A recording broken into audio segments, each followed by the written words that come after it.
Hello, and welcome to I Am Dad Podcast with your fatherhood authority, Kenneth Braswell. 30 minutes of wisdom, information, resources, and nuggets to help you on your fatherhood journey. Or maybe you're just curious and want to hear some real talk about fatherhood, family, and the minds of men. Well, guess what? We got you too. Sit back, grab your pad and pen, and maybe even bring a little something to sip on. Enjoy 30 straight minutes of fatherhood, family, and fun with the Fatherhood Authority, Kenneth Braswell. Happy New Year. As we embark on a new year, it has been the annual tradition of New Year's to take a moment to reflect on the lessons of the past. Part of that tradition is also to make resolutions that are both reflective of the things we've learned in the previous year and affirming to the expectations of things we hope to accomplish in the future. Many of us can argue based on track record that this is an effort in futility. Think about it. For a few months, we hold on to resolutions that make us feel good about the few attempts we take to honor those promises to ourselves. But ultimately, they just become one more thing loading up our lives' bag of unattainable goals and desires. As I have been guilty of keeping this trend alive in my own personal life, i.e. losing weight, saving money, improving personal relationships, etc., the area where I've been consistent and successful is in my professional life. So as I quietly regurgitate some of my old personal resolutions this year, I also want to double down on a few new professional ones to include a major conceptual shift. Let's start with why. Last year, I experienced several business disappointments that impacted my sense of purpose, my business ability to scale, and my confidence in advancing my work in areas that I felt Fathers Incorporated was well positioned to be successful. Lastly, and more importantly, it challenged my faith in navigating what I believe my calling was leading me to accomplish. You see, I'm not sure how a lesser man would handle what I believe to be critical setbacks, and I'm still not sure whether I've resolved my disappointment in not being able to achieve favorable outcomes of these tasks. Connected to my personal disappointments is the deterioration of my belief in friendships. Let me just say that I've been here before in my life. When my daughter was young, she asked me who was my best friend. My answer to her was I didn't have one. The sad reality is I don't think I ever had one. If there was a time and I had one, it was destroyed by the issue of money or some woman who was clouding my life. Since neither of those two factors are a part of my life today, it challenges me to ask myself why I feel the way I do about friendships. To be honest, I do have people in my life that genuinely care for me. When recently speaking to my wife, she suggested that I come up with my own definition of a friend so that I could be clear about when I talk about friends, I know exactly who I'm talking about and why. I have not done that yet. However, spending time reading how driving for your goals can oftentimes and at the same time drive a wedge between what you think is a friend. This issue is still important to me and frankly, is still under review. What does any of this have to do with personal and business resolutions?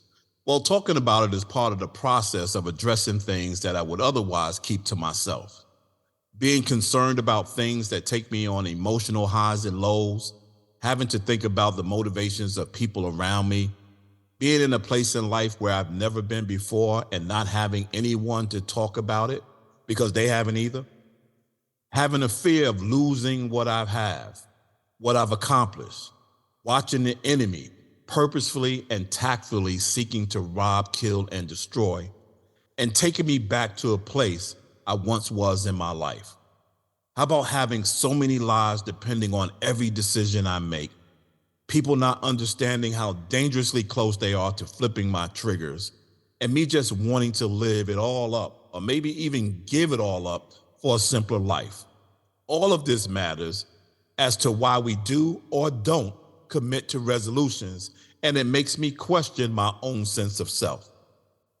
More importantly, these things that impact the day-to-day and moment-to-moment state of my mental health, which is why this year I want to focus both my personal and professional attention on fueling the urgency for the mental health of Black fathers. Let me start here with my self-assessment of my own mental health. You see, I got a lot going on. And for the past few years, I've been in the midst of dedicating my entire life to assisting fathers, and more specifically, Black fathers. I have mostly and quietly watched the society slowly yet aggressively rip at the fabric of Black men's existence. And on any given day, as I watch my social media feed and I watch my social media in general, I watch society, including Black women and some Black men, post and say things about Black men that we could never say or would be accepted to say back in return. Many of you have heard me say this before. I aspire to be a superhero in the lives of the people I serve. However, I recognize that some things that are not feasible. And when I can't, I still need to be affirmed. There's a reason Spider-Man is called amazing and the Hulk is called incredible. Most of us believe they know it, so we don't say it. The reality is, some mornings Spider-Man doesn't feel so amazing and the Hulk doesn't feel so incredible. So just like them, us mere mortals must be reminded how amazing and incredible we are. Even when we feel like nobody else cares, we still have to get up with the emotional baggage that we carry and be where we are expected to be. Show up with a smile on our face because no one cares about the scars we hide. Will ourselves to be more than we feel like being that day. Because no matter how we feel, no matter how you feel, your calling will still call, and so will everybody else. Real talk and transparent truth, I'm walking into 2023 an emotional mess. But I'm telling you because I'm still walking and I'm still talking. But I'm also walking into 2023 more focused and determined than I've ever been. Just because you don't see the beast doesn't mean the beast isn't here. Be careful with playing with my kindness or anybody else's kindness. Know that we have just learned how to tame our beasts. I'm at cold blue, and there should be an urgency to understand why. But what is cold blue? Cold blue is when a man thinks people care, but doesn't know they care. It's when he's hurting and no one knows he's hurting, or unfortunately, doesn't care he's hurting. It's when he's a part of the blame, but made to feel like he's all the blame. Cold blue is when he's expected to be strong for everybody else and ignore his own pain. Cold blue is when he describes stress and depression as just being tired. Cold blue is when he screams for help and nobody responds. Cold blue is when he's the victim and made to believe it's all his fault. It's when he feels like he has to save the world at the expense of saving himself. Cold blue is when his worth is only expressed in his obituary. The handwriting is on the wall. 16%, 4.8 million of Black and African American people reported having a mental illness, and 22.4% of those 1.1 million people reported a serious mental illness over the past year. According to data from the CDC, 9% of high schoolers overall attempted suicide, while the percentage was even higher amongst Black, multiracial, and American Indian and Native Alaskan students. Black and African Americans hold beliefs related to stigma, psychological openness, and help seeking, which in turn affects their coping behaviors. Black and African American men are particularly concerned about stigma. Black and African American people are overrepresented in our jails and prisons. Black and African American people make up 13% of the general population, but nearly 40% of the prison population. Black and African American people with mental health conditions, specifically those involving psychosis, are more likely to be in jail and or prison than people of other races.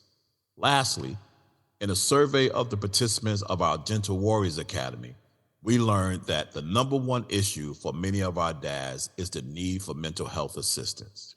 We're still determining what we will do with that. Because of the aforementioned, we are going to be relaunching our Code Blue campaign to address issues of mental health amongst Black fathers and their families. As a result, we will continue to build on Fathers Incorporated's work to bring awareness and accelerate the urgency to address mental health amongst Black fathers. We're going to do these things. Number one, we're going to conduct focus groups to learn more about the specific mental health needs of Black fathers. We're going to continue to host our monthly Men's Den and Daddy Power Hour virtual sessions for Gentle Warrior Academy participants. We're going to host healing circle retreats for mental health. We're going to conduct the writing of specific blogs and hosting podcasts addressing issues of mental health. We're going to advocate for policy shifts that impact specifically the impact for the mental health amongst Black fathers. We're also going to produce traditional and social media content raising the awareness and concerns for mental health for Black fathers. We're going to provide technical assistance and training for organizations working with Black fathers, and we're going to produce a mental health awareness curriculum for Black fathers and associated resources. Also, going to keep watching the headlines and social media narratives to learn more about the impact of negative media. Although this issue will be one of the focuses of our work in 2023, it will not end with the year, but continue as a vital component of building better fathers for stronger families. Well, if that's what we're going to do, how will you help? You don't know? That's okay. It's just the first day of the year. We have 365 days to prepare to leave 2023 better than we entered it. So in closing, I'm a Black man, but I'm not the problem. However, I realize that I'm part of the problem and must own up to that. At the same time, Black fathers must be taken into full consideration when it comes to creating solutions that don't solely rely on their contribution of resources without taking into consideration their own needs. I saw a shirt recently that said, "Real men cry," and another one that said, "Men have feelings too." And contrary to historical belief, it don't make us no punks because we do. And for the women next to the sound of my voice, I'm not looking to be your ally. I'm looking to be your partner. There's a difference. Allies take up causes while leaving their own on the floor. Partners have mutual interest for each other's needs and concern. I'm looking for together causes. We came here on the same boat, we're in the same boat, and we probably gonna leave here in the same boat. Let's find ways to build the foundation of the boat so that we can weather any storm designed to tear us apart. Happy New Year and welcome to 2023. But do me a favor this year.